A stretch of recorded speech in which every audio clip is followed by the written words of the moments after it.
My name is Mila Parker. I'm 32 years old, and 3 weeks ago, I did something I never thought I'd do. I handed my parents an envelope at Thanksgiving dinner in front of 50 family members. Inside wasn't a check. It was a police report. For 8 years, I sent my parents $3,000 every single month because I believed they were one missed payment away from losing everything. I lived in a 300 square foot studio, worked two side jobs, and ate ramen 4 nights a week so they could keep the lights on. Then my sister accidentally sent me a photo from Mom's birthday dinner at a $500 per plate restaurant. In the background, barely visible, was a receipt. I zoomed in. The credit card name wasn't theirs. It was mine. A card I never opened. $437,000 in fraudulent charges over 8 years. Before I walk you through what happened next, please take a moment to like and subscribe, but only if this story resonates with you. And drop a comment with where you're watching from and what time it is there. I'd love to know I'm not alone in this. Now, let me take you back to 8 years ago, the day I got the first phone call that would change everything. It was a Tuesday evening in April when my phone rang. I'd just gotten promoted to financial analyst, 62,000 a year, benefits, my own cubicle. I was 24 and felt like I'd made it. Mila, honey? Mom's voice was strained. I hate to burden you with this. My stomach dropped. What's wrong? Your father's company is downsizing. They're letting him go. We're 3 months behind on the mortgage. She paused. I heard her breath catch. We might lose the house. The words hit like ice water. Why didn't you tell me sooner? We didn't want to worry you. You just started your career and… Her voice broke. I don't know what to do. I was already opening my laptop, pulling up my bank account. How much do you need? Oh, sweetheart, I can't ask you to. Mom, how much? 2,000 would help with the mortgage, but the utilities are overdue and Dad's medication. She trailed off, letting the silence do the work. I can do 3,000, I said. This month and next, until Dad finds something new. Mila, you're such a blessing. Relief flooded her voice. Just until things stabilize. I transferred the money that night. Felt good about it, actually. This was what family did. You showed up when people needed you. Growing up, I'd watch Sienna get the attention. She was charming, funny, the one everyone wanted at parties. I was the responsible one. The one who studied hard, got scholarships, made practical choices. My parents praised Sienna for her personality. They praised me for being helpful. Being helpful became my worth. So when Mom called the next month with a new emergency, roof repair, urgent, contractor needed deposit, I sent another 3,000, and the month after that, and the one after that. Things never stabilized. Somehow, every month brought a fresh crisis: water heater, car transmission, medical tests, emergency dental work. But I told myself, this is temporary. Family takes care of family. They'd do the same for me, wouldn't they? 8 years is 2,920 days. That's 2,920 decisions to put someone else first. My studio apartment was 300 square feet in a building where the air conditioning worked 3 months a year. The furniture came from Craigslist and curbsides. My bed was a futon that never quite unfolded right. I told myself it was minimalist living, very trendy. Coworkers would ask me to lunch. I'd decline. Meal prepped, I'd say, holding up my Tupperware of, let's be honest, usually rice and canned beans. Ramen at night, oatmeal for breakfast, peanut butter sandwiches when I was feeling fancy. Sarah from accounting got promoted to senior analyst 2 years ago. That was the position I'd turned down because it required relocating to Portland. I can't move, I'd told my boss. Family situation. He'd nodded, understanding. He didn't understand. Every vacation day sat unused in my account. 45 days accumulated, expired, vanished. What if there's an emergency? I'd reason. There was always an emergency. At my yearly physical, the one I delayed 6 months because the copay was $150 I didn't have, my doctor asked if I was eating enough. I laughed it off. Just being careful with money. She didn't laugh back. James, my coworker in forensic accounting, mentioned once that he'd seen my parents at Multnomah. That's the upscale restaurant downtown, the one with white tablecloths and a wine list thicker than a phone book. Must have been a special occasion, I said. They deserve to celebrate after everything they've been through. He'd given me an odd look, but didn't push. I was so focused on keeping them afloat, I never questioned why they never seemed to recover, why the emergencies never ended. Why, after 8 years and $288,000, things weren't better. My coworkers were buying houses, getting engaged, taking trips to Europe, building lives. I was building my parents' lives. I just didn't know whose credit I was building them on. My 32nd birthday fell on a Wednesday. I worked until 7, came home to my studio, and sat on my futon with my laptop open to my banking app. $3,000. Transfer to mom and dad. Confirm. Done. I opened Facebook. Mistake. Sarah had posted photos from her new condo. 2 bedrooms, balcony, that trendy exposed brick everyone wants. Jenny from college was engaged. The ring could have doubled as a skating rink. Marcus, who started the same week as me, had just gotten back from Japan. 17 photos of temples and sushi, and him smiling in front of Mount Fuji. My last vacation was...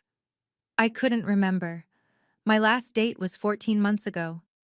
Guy seemed nice until the check came, and I asked to split a $40 total. He'd paid, but his texts stopped after that. My dating app sat unopened for months. What was I supposed to put in my profile? 32-year-old financial analyst seeking someone who enjoys Netflix on a 13-inch laptop and deep conversations about why generic cereal is underrated. My retirement account balance, $8,300. According to every financial planning article I'd ever read, it should have been closer to $80,000 by now. I wrote those articles for clients. I just couldn't seem to follow my own advice. My phone buzzed. Mom. Honey, I'm so sorry to ask, but Dad needs emergency dental work. Root canal. $4,000 and they want payment up front. I checked my savings. $347. I don't have $4,000 right now, I said. Oh. Pause. I understand. We'll figure something out. Maybe we can put it on a credit card. Her voice got smaller. Even though we're maxed out already. The guilt hit like a fist. I can pick up extra shifts at the store, I said. I'd been doing weekend retail for 6 months now. Give me 2 weeks. You're such a good daughter, Mila. I don't know what we'd do without you. I stared at my reflection in the black laptop screen after she hung up. 32 years old. Couldn't afford a birthday cake. But at least my parents wouldn't be homeless. Right? The video call notification popped up Sunday morning. Sienna, with that I have news energy that made my stomach tense. Mila! Oh my God, you have to see this! She thrust her left hand at the camera. Diamond. Massive. Probably 3 carats. Wow, I managed. Congratulations. That's beautiful. Right? Trevor proposed at Crater Lake. There was a photographer hiding in the trees and everything. She was bouncing. 28 years old and bouncing. We're thinking next June. The venue we want is at the Four Seasons. The Four Seasons. I did quick math. 50,000? 75? That's amazing. How are you? I tried to sound casual. How are you affording the Four Seasons? Oh, Mom and Dad are covering most of it. Wedding gift, you know. She waved it away like it was nothing. They've been saving in some special fund for years. Mom said they can't touch it except for this. My brain stuttered. Saving? Special fund? That's generous of them, I said slowly. Totally. Plus, I'm taking a few months off work to plan. Wedding planning is basically a full-time job. She laughed. Mom said I should stay with them, save on rent. Let me get this straight. My parents were broke. Behind on everything. Couldn't afford Dad's dental work. But they had a wedding fund? And Sienna, 28, college dropout Sienna, Was living with them rent-free while planning? You're still working, right? I asked. Oh, I quit last month. Trevor makes enough for both of us once we're married, so… She shrugged. Why stress? The math wasn't mathing. The logic wasn't logicking. Sounds perfect, I said. You're coming, right? I know money's tight for you.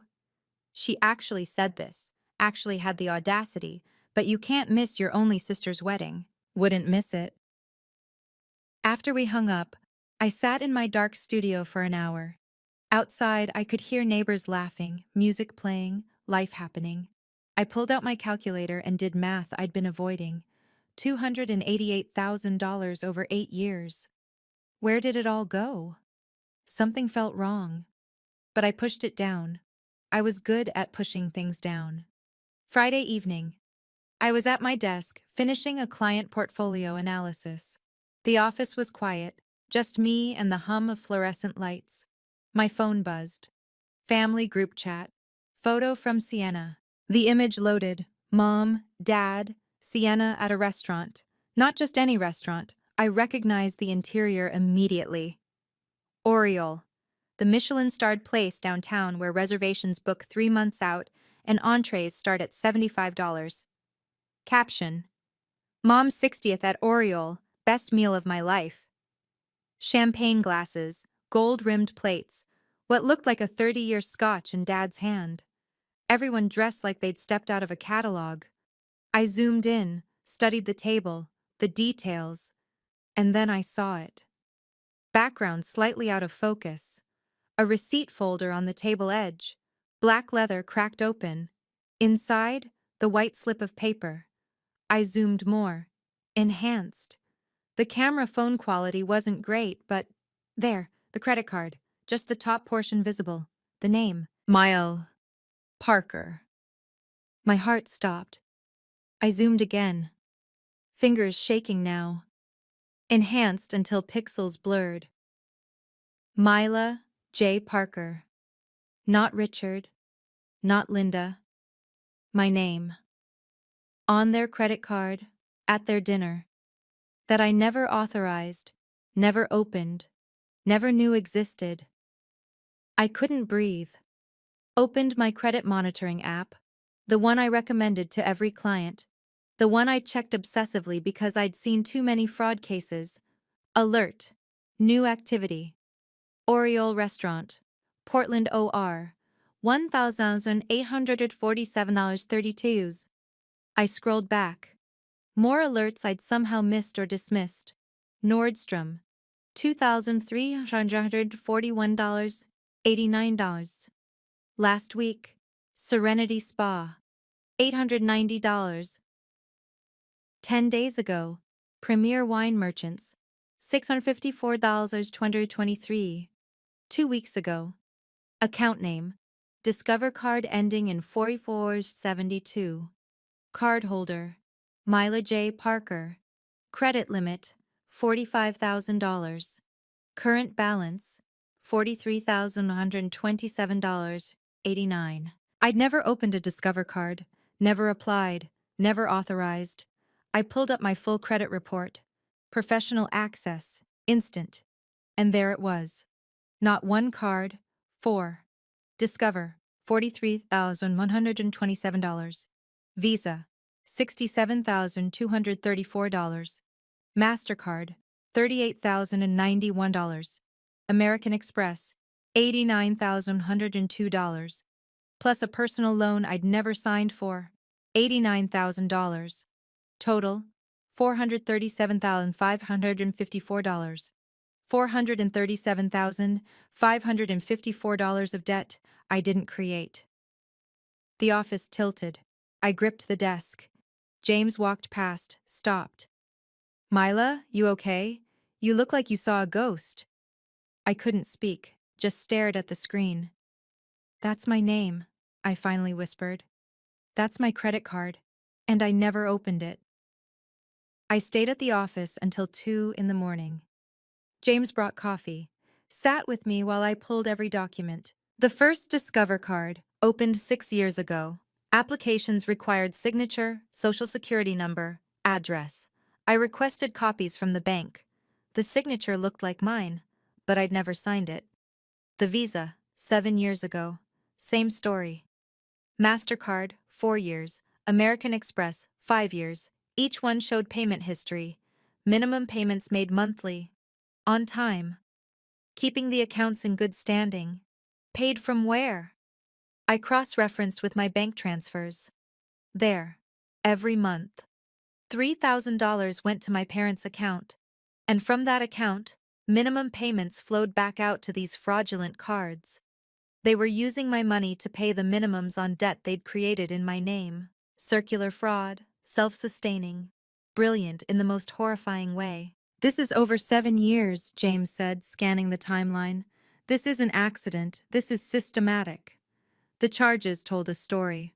Restaurants I couldn't afford, Nordstrom, Bloomingdale's, Delta first-class tickets to Hawaii, Four Seasons Resort, Tiffany jewelry, premium wine subscriptions, while I ate ramen, while I worked weekends, while I turned down promotions and relationships and every single chance at a life.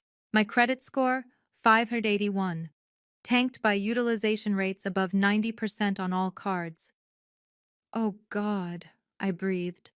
I applied for an apartment last year, a better one. They rejected me for bad credit. I thought it was a mistake. James pointed to another line. Mila, look at this inquiry. Auto loan application, my name, dealership in Beaverton, denied for credit score. I didn't apply for a car loan. Someone did, using your information. He met my eyes.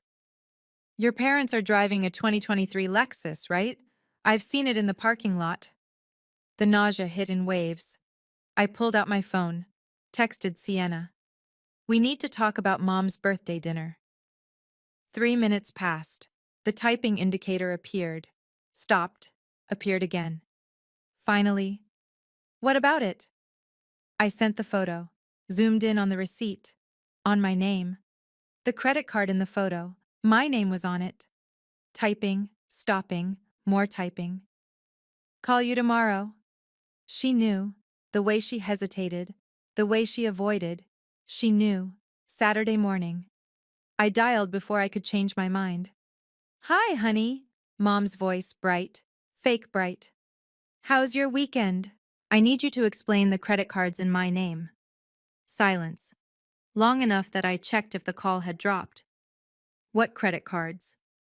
All four of them. And the loan, $437,000. Mila, I don't know what you're talking about. My jaw clenched. Mom, I have the statements. Oriole, your birthday. The card had my name on it. The silence stretched. Then, oh, that. Yes, that. Mila, we had to. We were desperate. Her voice shifted, tears entering. Your father lost his job years ago. I had medical bills. We were going to lose everything. You have a good income. We thought you wouldn't mind helping family. I was helping. $3,000 every single month. That covered basics, her voice rose. This was for necessities. Necessities? A $500 per plate restaurant? We needed to maintain appearances for Sienna's sake, for her wedding. I heard it. The justification, the entitlement, the complete lack of remorse. So you committed identity theft. Don't you dare use that language with me. We're your parents. You owe us. Now the anger came through. We raised you, fed you, paid for your education. I had a full scholarship. And this is how you repay us? Accusing us of crimes? You're being dramatic. Dad's voice in the background. Linda, did Sienna know? Pause. Did Sienna know? I repeated, voice harder. She might have. We needed her to use the card sometimes when we. I hung up, sat on my futon, stared at the wall. 3 hours passed. My phone buzzed. Mom, Dad, Sienna. I ignored them all. Finally, I called James. I need help, I said. Professional help. Can you? I'll be there in 20 minutes. Bring everything. I want to pause here for a moment. I know some of you watching this have dealt with financial manipulation from family. Maybe you felt that same guilt, that voice saying, "But they're family, you should just let it go." The guilt is real. The confusion is real. If you've ever felt torn between protecting yourself and being the good daughter or good son, drop a comment. Your stories matter. And if this resonates with you, hit that subscribe button. We're in this together. Now back to what happened next. James showed up with his laptop and a legal pad. We spread everything across my tiny kitchen table, which was really a folding card table from Target. "Walk me through the timeline," he said. "Pen ready." I did. Every phone call, every emergency, every transfer, the discovery, the confrontation. He took notes, didn't interrupt. When I finished, he looked up. "Myla, this isn't family drama. This is felony fraud." The word felt too big, too serious. "They're my parents. Who stole almost $750,000 from you?" He opened his laptop, started a spreadsheet. "Let's document everything." 3 hours. We built an evidence file. Column 1, date of my transfer to them. Column 2, amount.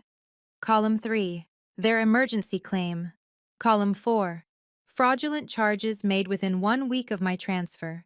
Column 5, evidence. The pattern was undeniable. Every time I sent money, charges appeared. Restaurant, shopping, travel, like clockwork. James highlighted the minimum payment amounts. "See this?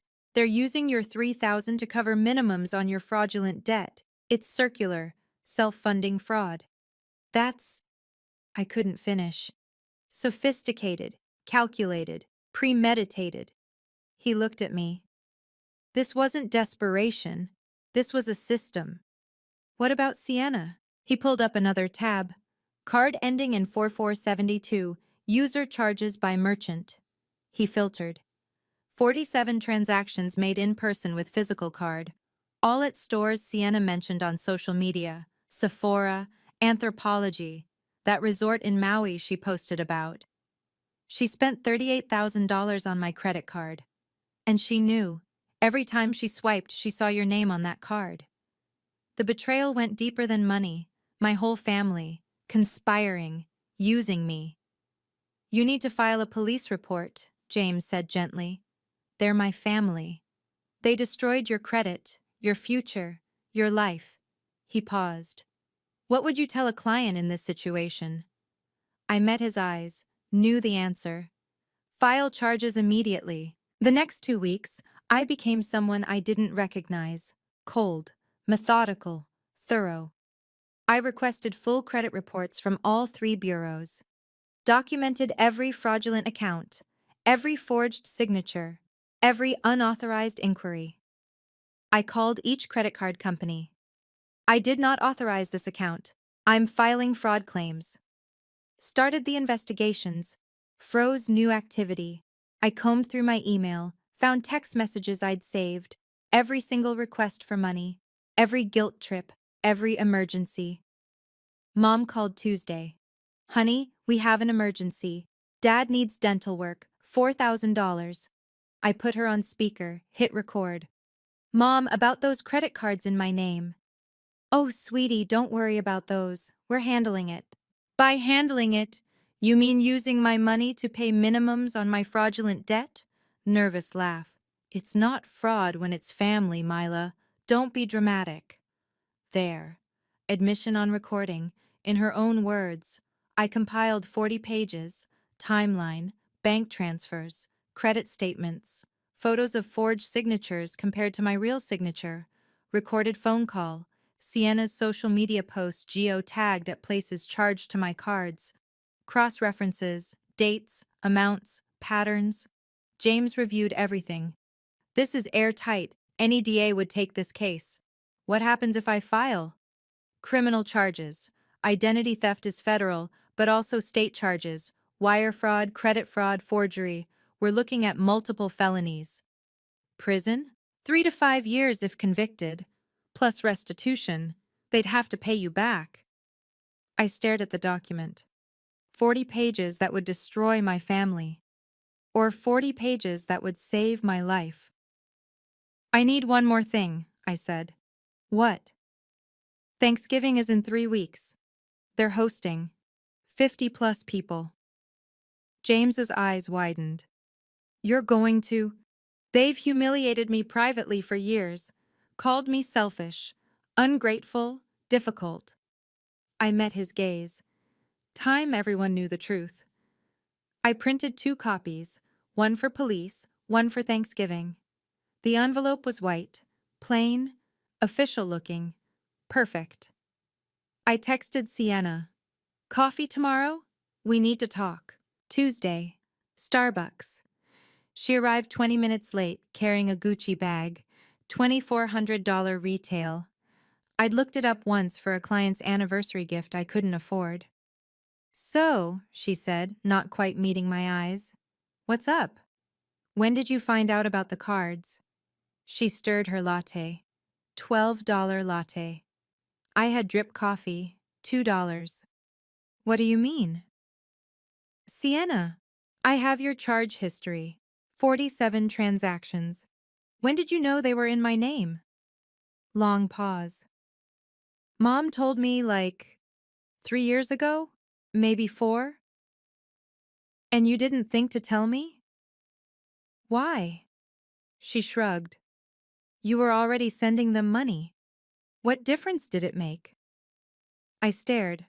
Actually stared. I'm in $400,000 of debt. Look, you make good money. She waved it away. You don't have kids, no husband. What else were you spending it on? At least this way the family benefits. The casualness, the complete absence of guilt.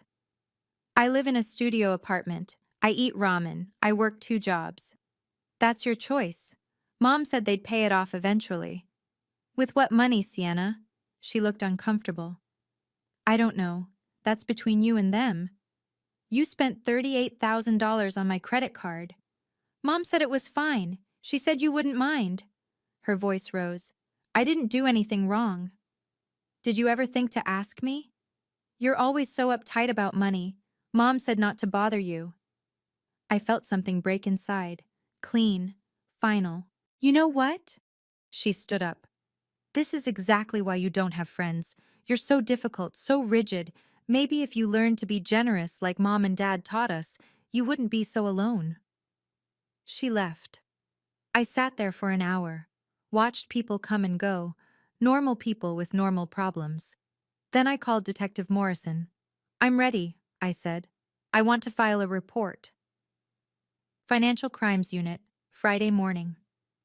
The building smelled like burnt coffee and institutional cleaning products. Detective Sarah Morrison was 44, gray streaking her dark hair, eyes that had seen too much. She gestured to the chair across from her desk. Mr. James Chen spoke highly of you, she said, opening my case file. Let's see what we have. I handed her the folder. She flipped through. 1 page, 2, 10, 20. This is thorough. She looked up. You do this professionally? Financial analyst. Well, you'd make a good investigator, she kept reading. Identity theft, wire fraud, credit card fraud across multiple accounts. Your parents forged your signature on applications? I showed her the comparison documents, my real signature versus the forged ones. And your sister used the cards knowingly? 47 times, $38,000. She admitted she knew whose name was on them. Morrison leaned back. Usually in family fraud cases, victims don't want to press charges. Are you sure? I'm sure. This becomes public record. There'll be arraignment, court dates, your family will face felony charges, multiple counts. I understand. Your parents could see 3 to 5 years in prison if convicted, plus full restitution. She studied me. This will change everything. They already changed everything. They destroyed my credit, my savings, 8 years of my life. My voice stayed steady. I'm just making it official. She nodded, respect in her eyes. All right, I'll start the warrant process. This level of fraud, the DA will prosecute. Probably looking at 3 to 5 years if convicted, plus restitution order for full amount. What's the timeline? Investigation takes a few weeks. Warrant maybe a month. She paused. Why? Thanksgiving is in 12 days. They're hosting 50 people. Understanding dawned on her face. And you want copies of the report, official documents, case number. She actually smiled. Small, grim. You're going to tell them. Everyone's going to know. Morrison printed the documents, sealed them in an envelope. White, official, final. Here, case number 2024 FC 8847. Charges against Linda Marie Parker, Richard James Parker, and Sienna Nicole Parker. Official seal. I took the envelope, felt its weight. Most people in your situation want to hide this, Morrison said. They hid it for 8 years. I'm done hiding. Tuesday before Thanksgiving. My phone buzzed. Mom. Mila, you're still coming Thursday, right? 2 p.m. Bring dessert if you can. Aunt Carol will be there. Uncle Mike. Everyone. Translation. Behave. Don't embarrass us. Keep up appearances. I typed, deleted, typed again. I'll be there. I'll bring something special. Mom. Wonderful. Wear something nice. We're taking a family photo this year. Family photo. The audacity made me laugh. Dark, bitter sound. James found me at my desk Wednesday. You really doing this? They've spent 8 years making me feel small, selfish, ungrateful. I looked up. Time everyone sees who I really am. And who's that? Someone who keeps receipts. The plan solidified in my mind. Crystal clear, undeniable. Arrive on time. Be polite. Blend in. Wait until after dinner, during dessert, when everyone was gathered and comfortable. When Mom would inevitably make some comment about my lack of contribution or Sienna's wedding costs. Then I'd stand up, pull out the envelope. Let truth unfold in front of everyone who'd ever heard their lies about me. I went shopping. Bought one outfit. First new clothes in 2 years. Nothing expensive. $40 at Target. But clean. Professional. Put together.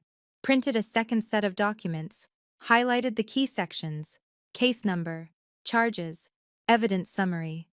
Wednesday night, I couldn't sleep. Rehearsed in my mind. Stay calm. Stay professional. Facts only. No emotion. That's how you win. At 3 a.m., I got up, made coffee, reviewed everything one more time. Last Thanksgiving flashed back. Mom had announced to the whole table, Mila couldn't contribute to dinner costs this year. Times are tough for her. I had offered. She'd said no need, then publicly humiliated me. This Thanksgiving would be different. I packed the envelope in my purse, put the backup folder in my car. Thursday morning, I looked in the mirror. Same face, different person. Let's go, I told my reflection. 2 o'clock. I parked outside their house. 4-bedroom colonial, well-maintained, fresh paint, landscaped yard. The house they'd told me they were losing for 8 straight years. Deep breath, envelope in purse, backup documents in trunk. Inside, chaos. 50+ people. Cousins I hadn't seen in years. Aunts, uncles, extended family from 3 states. Noise, warmth. The smell of turkey and wine and pumpkin pie. Mila's here, Mom's voice carried across the room. Performative, loud. My daughter, the financial analyst. Subtext clear. She makes good money. Look at her success. Not like us poor struggling folks. Hugs, greetings. Aunt Carol squeezed my hand. How are you, honey?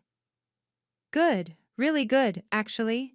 Sienna appeared at my elbow, whispered, hostile. You better not start anything. I smiled.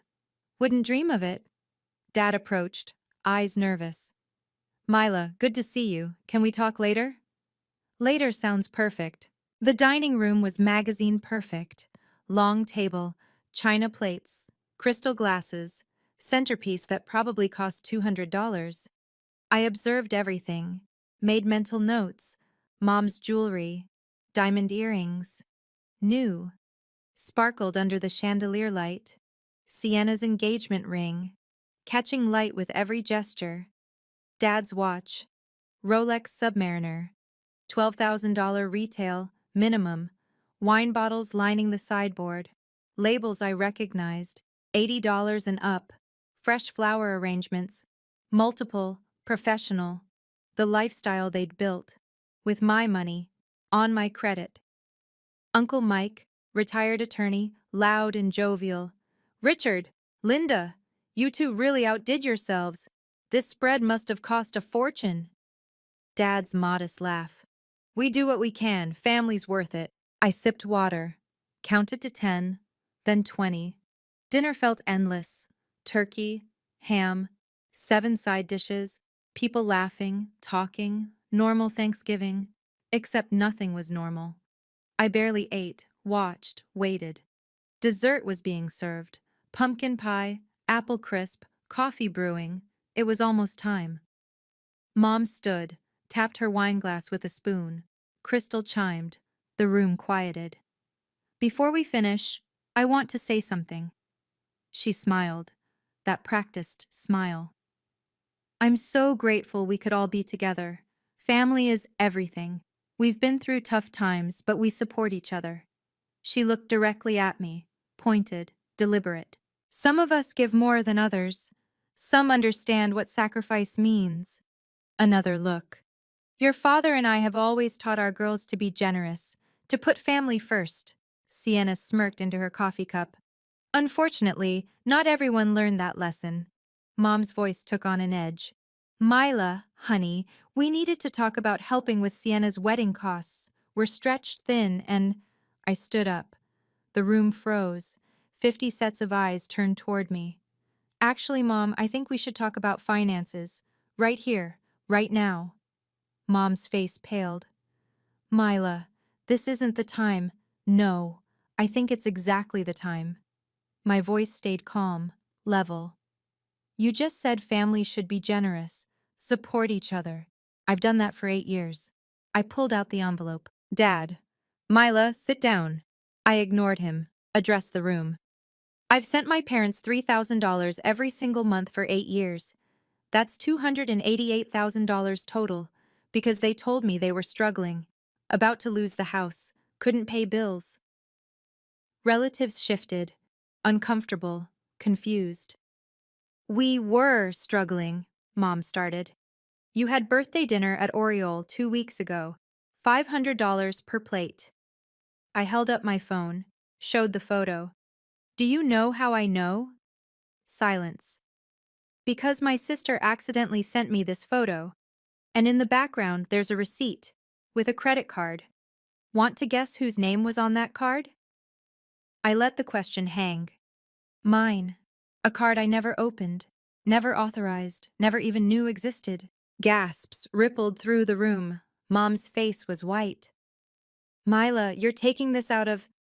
Everyone here thinks I'm the selfish one, the ungrateful daughter who doesn't help her family. I looked around, made eye contact. Today, you're all going to learn what really happened. Okay, I need to pause again. Before I tell you what happened next, I want to know what you think. Do you think I was right to do this publicly? Or should I have kept it private? Drop a comment. Public, if you think family fraud should be exposed, or private, if I should have handled it quietly. I genuinely want to know your thoughts. And if you haven't subscribed yet, this is about to get intense. You don't want to miss what comes next. All right, let me continue. I held my phone up, turned it so the whole table could see. This photo, Mom's birthday, Oriole. I zoomed in on the receipt area. See this? Passed my phone to Aunt Carol. She squinted. Passed it to Uncle Mike. It made its way around the table. Relatives leaning in, zooming, gasping. The credit card name, I said. What does it say? Uncle Mike looked up. It says, Mila Parker? Correct, my name. My credit card. I paused. That I never opened, never authorized, never used. The room erupted in murmurs. Mila, you're taking this out of context, Mom's voice cracked. Am I? Let me give you context. I pulled the printed credit card statements from the envelope, held them up. 4 credit cards in my name, total balance, $437,000. I walked around the table, placed statements in front of relatives. Opened between 7 and 4 years ago. Aunt Carol picked one up, read. Her eyes widened. These charges. Cousin David scanned the list. Ruth's Chris, Tiffany and Comey, Delta Airlines First Class, Nordstrom, Williams Sonoma. All while telling me they couldn't afford the mortgage. I pointed to Dad. Dad, didn't you tell me you lost your job 5 years ago? Dad said nothing, just stared at his plate. I pulled employment records. You didn't lose your job.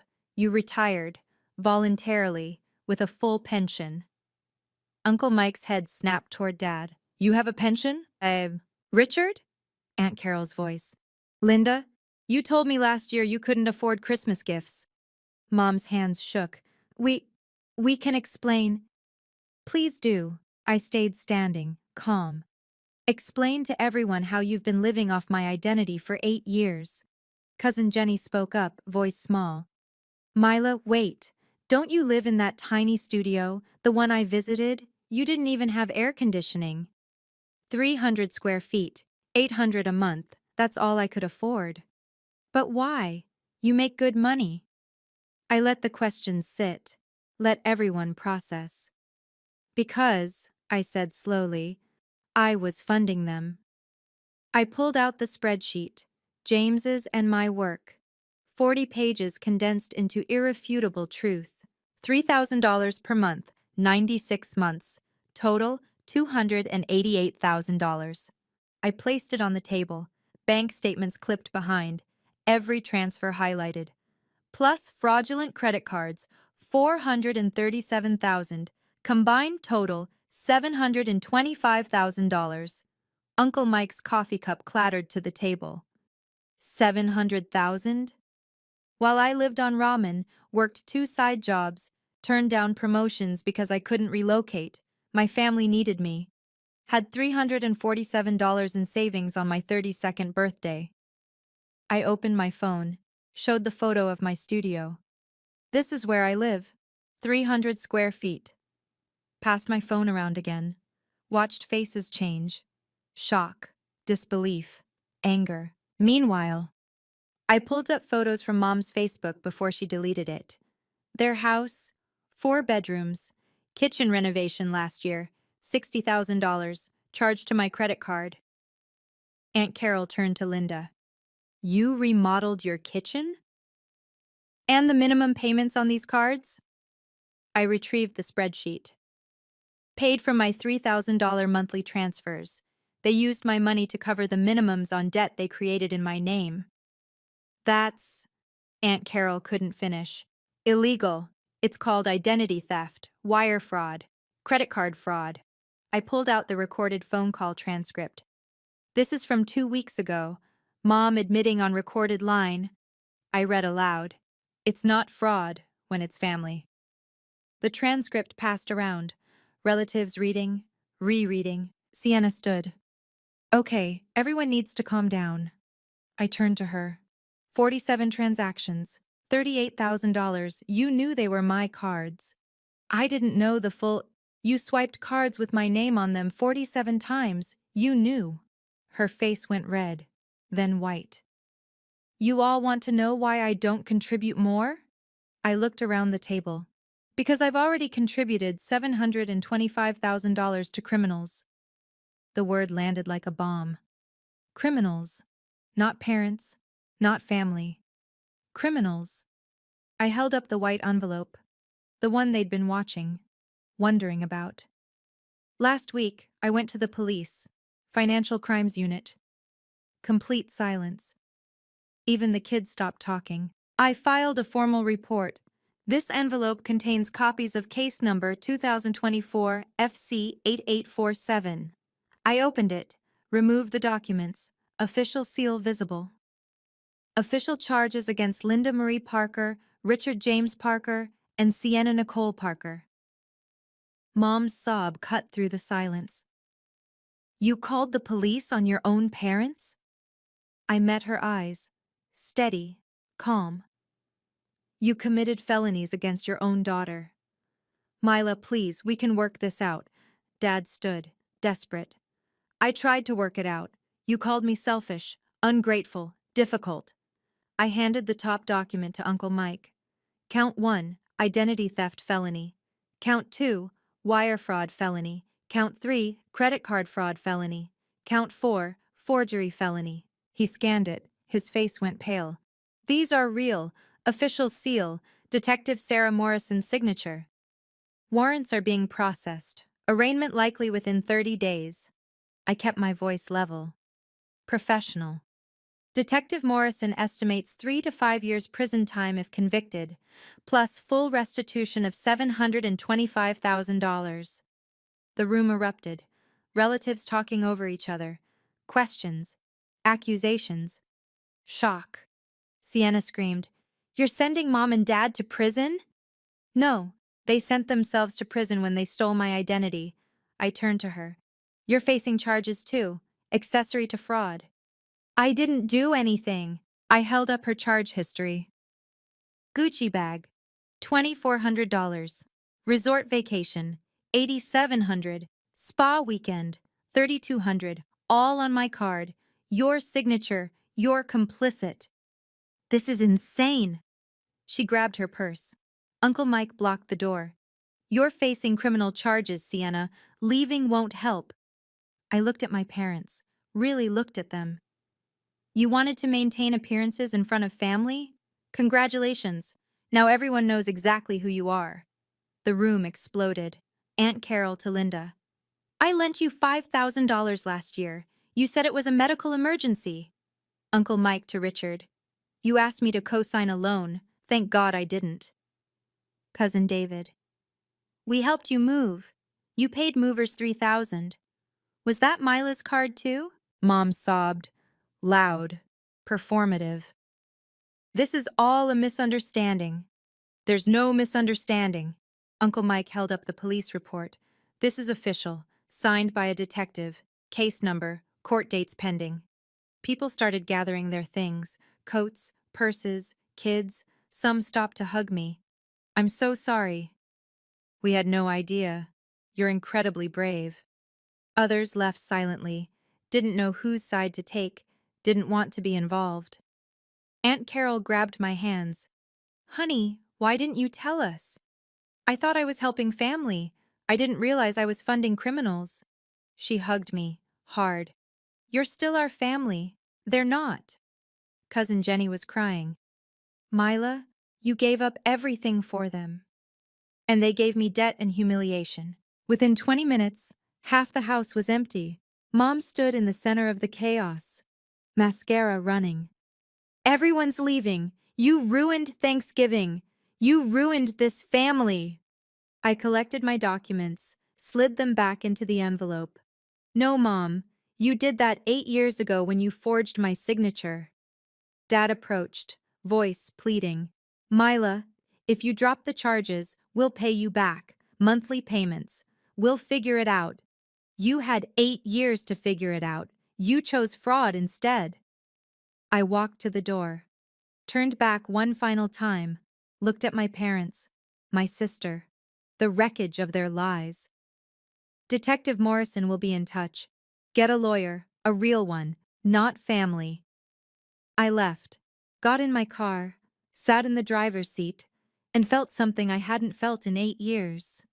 Light. Monday after Thanksgiving, my phone rang. Detective Morrison. "Heard Thanksgiving got interesting. Word travels fast. Your Aunt Carol called this morning. She's filing her own report. Loan fraud. $5,000 never repaid." Papers shuffled in the background. Uncle Mike sent documentation on the cosign request. We're building a stronger case. What happens next? Grand jury indictment, likely this week. Arraignment scheduled December 12th. Your parents will need counsel. They called me 47 times this weekend. Don't answer. Any communication goes through attorneys now. You've hired one? Meeting her tomorrow. Civil attorney for restitution, separate from criminal. Smart move. Pause. Mila, I should tell you, the bank froze the accounts associated with the fraudulent cards. They can't make new charges. How are they reacting? Your father tried to withdraw 50,000 from savings yesterday. Flagged for investigation. Both accounts frozen pending review. A small, dark satisfaction. And Sienna? She hired an attorney, trying to claim she didn't know the cards were fraudulent. Morrison's tone was dry. Charge history proves otherwise. What's the realistic outcome? Your parents? 3 to 5 years if convicted, plus restitution. Sienna? 18 months to 2 years, her portion of restitution. But judges really hate family fraud. Could be harsher. Will they lose Dad's pension? With criminal conviction, automatic termination. Fraud clauses are standard. My chest tightened. Not guilt, just the finality of it. This becomes public record, Morrison continued. Employment, credit, housing. It follows them forever. Good. Most people don't mean that. Most people didn't lose 8 years and $700,000. She was quiet a moment. You did the right thing, Mila. Hard thing, but right. Doesn't feel good yet. It will, eventually. After we hung up, I sat at my desk, stared at spreadsheets that usually made sense. James appeared with coffee. You okay? Ask me in a year. Sharon Kim's office was downtown, glass, steel, the kind of place that charges by the quarter hour. She was 50-something, sharp suit, sharper eyes. Slid my documents across her desk after reading. This is meticulous work. Financial analyst. Shows. She made notes. Criminal case proceeds separately. We file civil suit for full restitution, $725,000, plus emotional distress, legal fees, credit repair costs. Total ask, $850,000. They don't have it. We'll put a lien on the house, garnish the pension, seize assets. Bank accounts are already frozen. We redirect those funds to repayment. Takes years, but you'll recover most. She walked me through the paperwork. Lien on their house. 4 bedrooms, valued at $680,000. Mortgage paid off, ironically, with my money. They might try to settle, avoid trial. I'm not settling. She looked up. Approved. Good. They don't deserve mercy. And your sister? Include her. Joint and several liability. She'll claim she didn't understand the extent. She used cards with my name 47 times. She understood.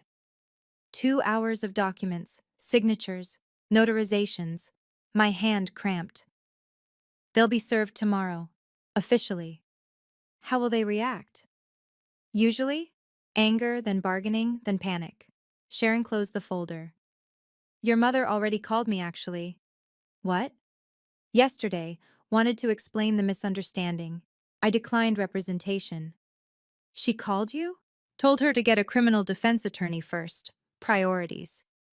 Sharon's smile was grim.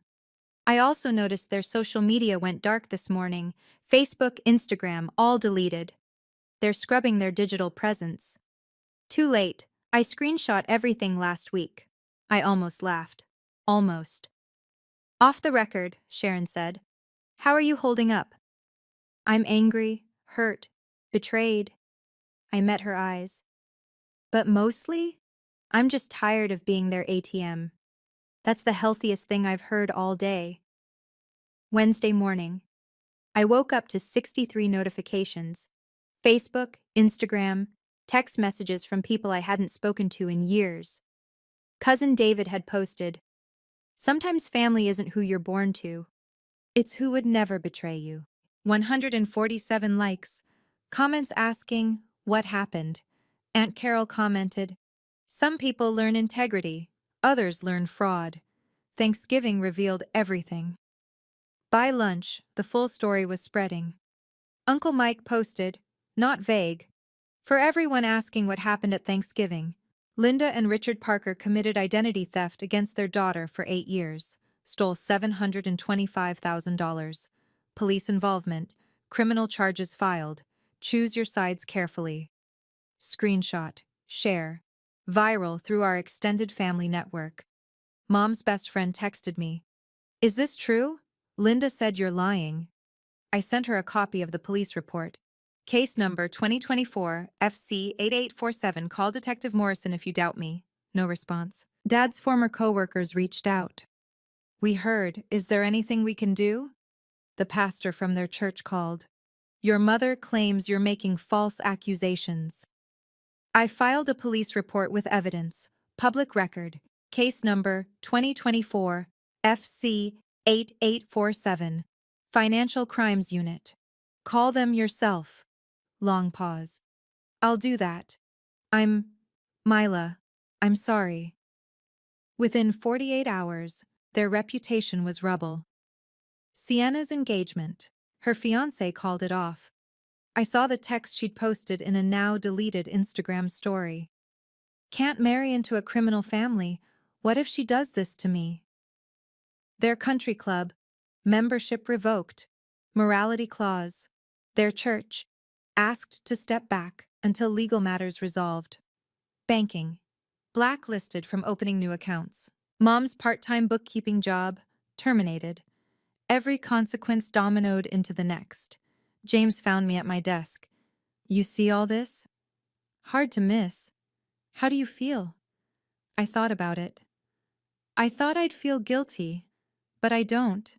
I feel free. December 12th. County Courthouse. Gray stone. Cold. I sat with Detective Morrison in the gallery. My parents entered through a side door with a public defender. Couldn't afford private counsel. Assets frozen. Sienna had her own attorney. Sat separate. Wouldn't look at them. Judge Patricia Smith presided.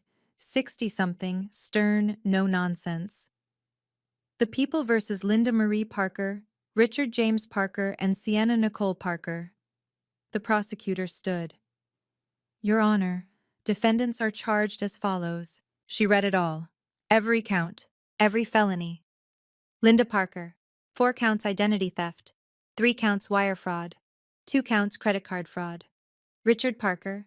4 counts identity theft. 3 counts wire fraud. 2 counts credit card fraud. 1 count conspiracy. Sienna Parker. 2 counts credit card fraud. 1 count accessory after the fact. How do defendants plead? All 3. Not guilty. Expected formality.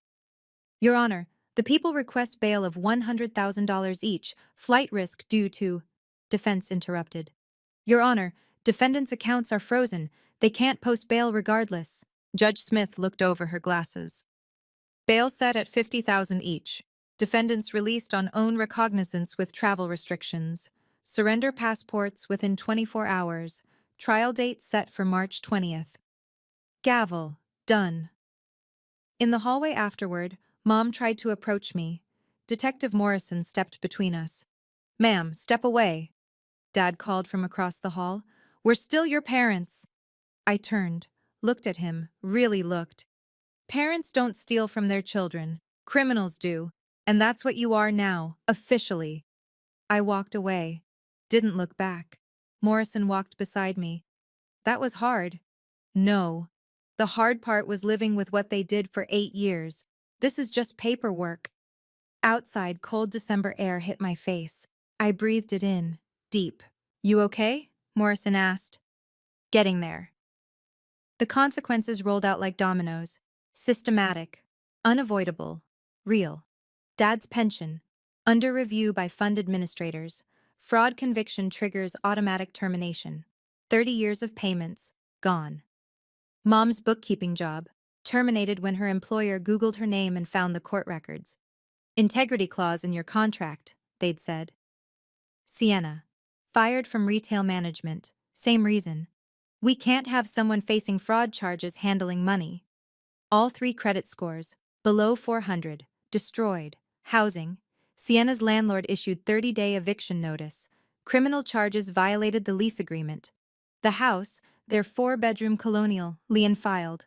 Potential forced sale to cover restitution. Social consequences kept accumulating. Their church asked them not to attend until legal matters are resolved. Translation: don't come back. Country club membership revoked. Morality clause. Insurance, homeowners and auto policies non-renewed. Fraud conviction makes you uninsurable. Banking, blacklisted. Can't open new accounts anywhere. And then other victims started emerging. Their neighbor filed a police report. They'd borrowed $3,000 2 years ago, never repaid. Mom's former friend reported an $8,000 loan. Medical emergency, they'd claimed. Never saw the money again. A distant cousin co-signed a car loan. My parents defaulted, ruined her credit. Detective Morrison called me. We're up to 7 total victims. This is a larger pattern, strengthens the case significantly. They did this to other people? Systematically, for years. You were just the biggest target. I documented everything for the civil case, not out of vindictiveness, just thoroughness. This was my job. Evidence, facts, numbers. James found me working late. You okay? They're trying to paint themselves as victims on Facebook. Let them. Courts deal in evidence, not manipulation. He was right. But watching their lives collapse, even deserved, felt strange. Not guilty, not satisfied, just final. December through January, the contact attempts escalated. Letters arrived at my apartment, 23 total. I didn't open them, forwarded everything to Sharon. Voicemails, 147. I saved them all as evidence, didn't listen past the first few seconds. Emails, 89. Auto-filtered to a folder labeled Evidence. The tactics evolved. Predictable stages of manipulation. Week 1. Apologetic. We're so sorry, we'll fix this. Please give us a chance. Week 2. Guilt. How can you do this to your own mother? Don't you love us? Week 3. Bargaining. Drop the charges. We'll pay you back monthly, we promise. Week 4. Anger. You're destroying this family, you've always been vindictive. Week 5. Manipulation. Your father had a health scare, he needs you. Week 6. Threats. We'll countersue for defamation, false accusations. Sharon reviewed everything. Empty threats. They have no case. Keep documenting. Mom showed up at my workplace once, just appeared in the lobby. Security escorted her out. I filed for a restraining order. The hearing was brief. Judge granted it. No contact within 500 feet, no calls, no emails, no third-party contact. They violated it immediately. Mom called from a friend's phone 3 days later. Mila, please, just listen. I hung up. Called Detective Morrison. Consequence? Bail revoked. Both parents spent 72 hours in county jail for violation. When they got out, the contacts stopped. Sienna took a different approach. Posted on social media. My sister destroyed our family over a misunderstanding. Money isn't worth losing family. Comments section exploded. Former coworkers, extended family, people who knew the truth. That's not a misunderstanding, that's fraud. She didn't destroy anything, they did. You're facing criminal charges too, Sienna. She deleted everything within hours. My therapist asked, how does it feel, maintaining these boundaries? I thought about it. Like breathing for the first time in 8 years. February, 8 weeks before trial. The DA's office called. We have a plea deal offer. I put them on speaker. Sharon listened in. Terms. Your parents plead guilty to reduced charges. 18 months prison instead of 3 to 5 years. Full restitution of $725,000 over 15 years. 10 years probation after release. And Sienna? 6 months jail. 5 years probation. Restitution of her $38,000. Sharon and I exchanged looks. It's a good deal, the DA said. Guarantees conviction and restitution. Trial is always a risk. What risk? Juries can be unpredictable with family cases. Sympathy factor. They must have been desperate. We've seen acquittals in situations like this. My jaw tightened. They weren't desperate. They were greedy. I know. But juries, family cases are complicated. This guarantees accountability. After he hung up, I stared at Sharon. 18 months is light. It is, but it guarantees conviction, guaranteed restitution, no risk of acquittal, and it's public record forever. Do they lose the pension? With guilty plea, yes. Automatic termination, fraud conviction. And their record? Felony convictions, permanent, employment, housing, credit, all affected forever. I sat with it, thought about trial, watching them squirm on the stand. Cathartic, but risky. The plea deal ensured consequences, certain, unavoidable. I want one condition. What?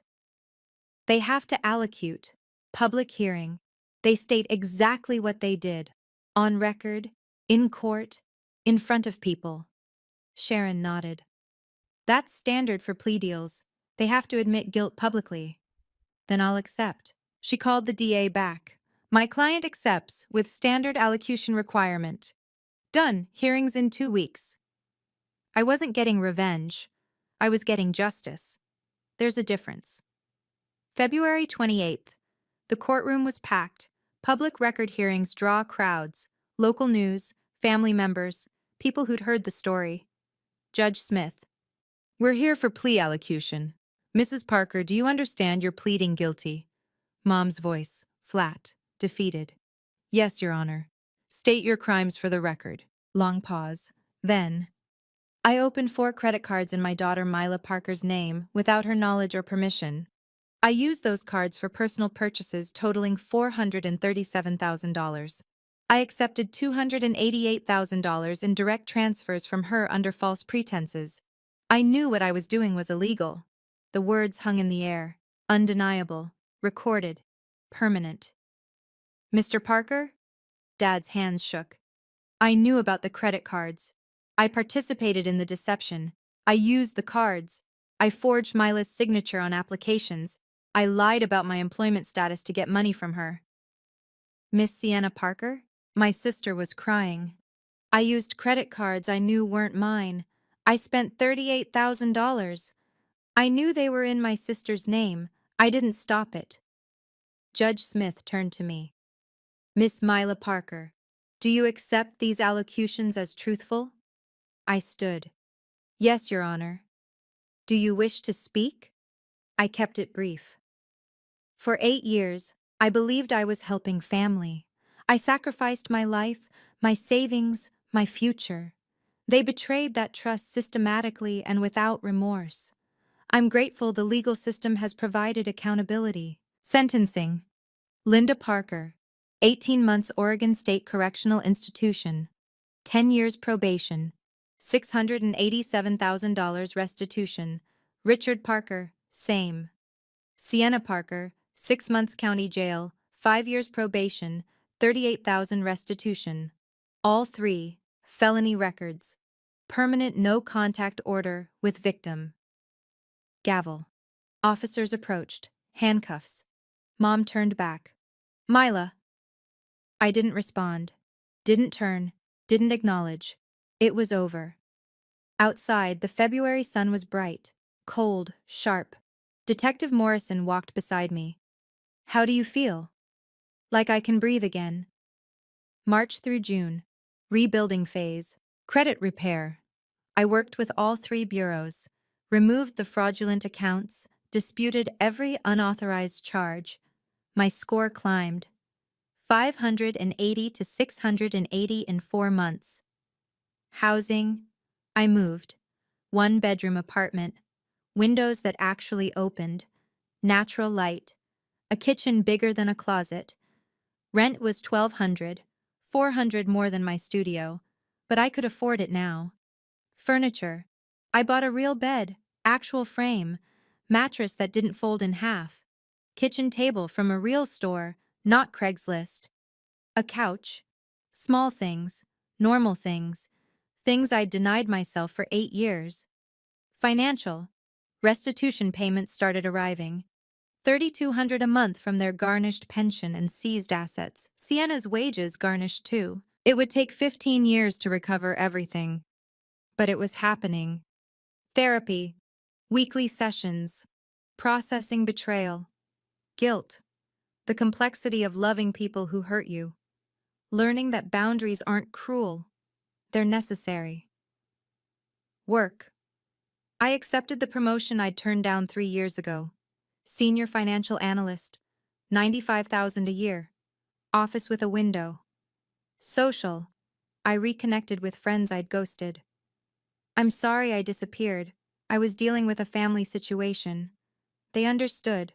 Or tried to. Dating. First date in 2 years. Coffee with someone from a different department. Nervous. Awkward. Good. Hobbies. I joined a book club.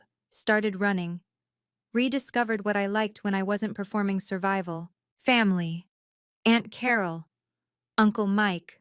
Cousin David. They stayed in contact. You're still family to us. They're not. Unexpected, Sienna sent a letter from jail, apologizing. I see now what we did to you. I read it. Didn't respond. Maybe someday. Not yet. Parents. No contact. No desire for contact. Maybe never. I packed all their letters, emails, voicemails into a box. Stored it in the closet. Not for them. For me. Reminder of what I survived. Life wasn't perfect. But it was mine. Finally, completely, mine. 6 months post-sentencing. I want to answer the questions people keep asking. Do you miss your parents? I miss who I thought they were. I don't miss who they actually are. There's a difference. Do you feel guilty? Sometimes. That's what they conditioned me to feel. Guilt was their most effective tool. But guilt is manipulation. I didn't commit crimes. They did. Would you do anything differently? I wish I'd seen the signs sooner. The emergencies that never ended. The numbers that didn't add up. The defensiveness when I asked questions. Red flags were there. I ignored them. Chose to believe. That's on me. Advice for others in similar situations? Monitor your credit obsessively. Check every 3 months. If family asks for money repeatedly, ask for documentation. Real crises have paper trails. If they're defensive when you ask questions, that's a red flag. And remember, saying no to family doesn't make you a bad person. Protecting yourself isn't selfish. It's survival. What I learned, family is behavior, not biology. DNA doesn't obligate you to accept abuse. Boundaries aren't cruel, they're necessary. People who love you respect them. People who exploit you call them hurtful. Financial abuse is abuse. Full stop. The legal system exists for a reason. Using it doesn't make you vindictive. Shame belongs to the perpetrator, not the victim. Final thought. I'm 32 years old. I have $42,000 in savings now. A 1-bedroom apartment I love. A job I'm good at. Friends who actually care about me. Most importantly, I have myself back. They took 8 years and $725,000. But they can't take any more. I won't let them. People ask if I forgive them. I don't. Forgiving them would mean accepting what they did was okay. It wasn't, and I'm okay with that. Thank you for staying until the end. If this story resonated with you, please share it. Someone else might need to hear they're not alone. Drop a comment. Have you ever had to set boundaries with family? How did it turn out? And if you haven't subscribed, hit that button now for more stories like this. Check the description for resources on financial abuse and identity theft protection. You're stronger than you know. Take care of yourself. That's not selfish, that's survival. Looking back with clarity now, I can see what drove my parents and sister, not to excuse it, just to understand it. My mother, Linda, grew up poor. Really poor. Her relatives had money, and they made sure she knew she didn't.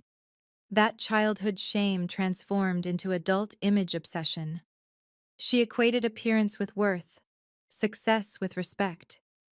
When Dad's income couldn't sustain the lifestyle she craved, instead of adjusting expectations or living within means, she rationalized fraud.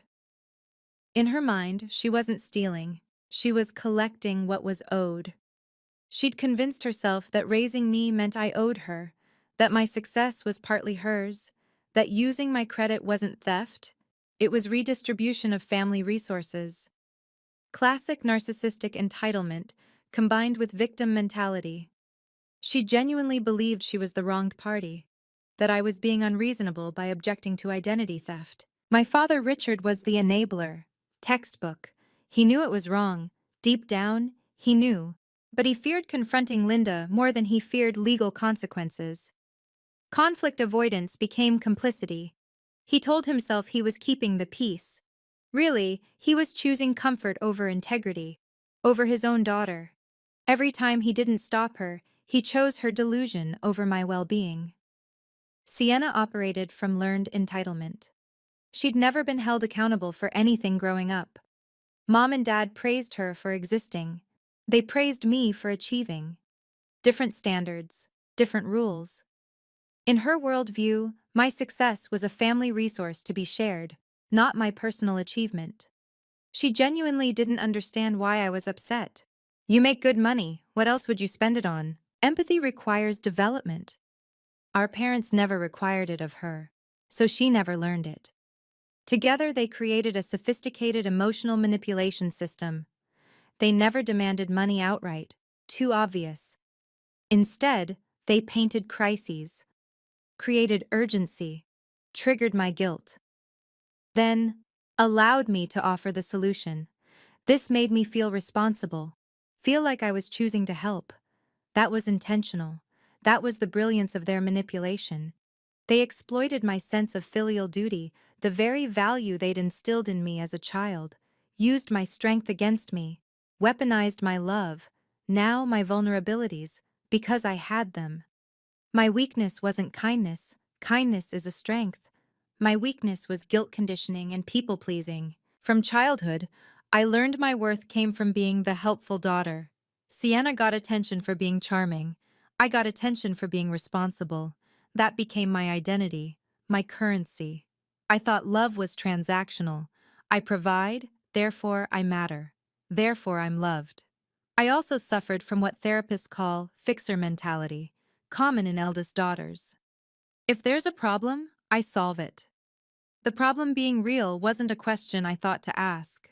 Questioning felt like abandoning family. Additionally, and this is ironic, my professional skills created a blind spot. I was an expert at analyzing other people's finances. I could spot fraud patterns in client portfolios instantly. But I couldn't see I was victim of fraud in my own life. Too close to it, too emotionally invested, too conditioned to trust them. Here's what I wish someone had told me at 24. Red flags I missed. The emergency never ends. Real financial crises have resolution timelines. Perpetual crisis is a control tactic. Vagueness about details. Legitimate needs come with paperwork. If they can't or won't show documentation, be suspicious. Defensiveness when questioned. Honest people welcome questions. Manipulators attack your character for asking. Your sacrifice benefits only them. Real family support is reciprocal. If you're always giving and never receiving, that's exploitation. Practical protections. Check your credit report every 3 months. Annualcreditreport.com. Free. Do it. Freeze your credit if family has your social security number. They can't open accounts without unfreezing it. Never give anyone, even parents, access to your bank accounts, ever. If helping family financially, pay directly to the creditor. Rent to landlord, not cash to them. Document everything. Keep records of transfers, save text messages, record calls if legal in your state. Boundary wisdom. No is a complete sentence. You don't owe justification. You don't owe explanation. People who truly love you will respect boundaries. People who exploit you will call boundaries hurtful or selfish. Setting limits doesn't make you selfish, it makes you self-preserving. Real love doesn't manipulate. Real love doesn't demand sacrifice of your well-being. Final truth. I spent 8 years being a good daughter, by their definition. It nearly destroyed me. Now I'm being a good daughter by my definition. Honest, boundaried, self-respecting. And that's the only version that matters. If you're watching this and something resonates, if you're sending money to family out of guilt rather than genuine desire, please examine why. You deserve a life that's yours, not one funded by your sacrifice for people who view you as an ATM. Take care of yourself. That's not selfish, that's survival.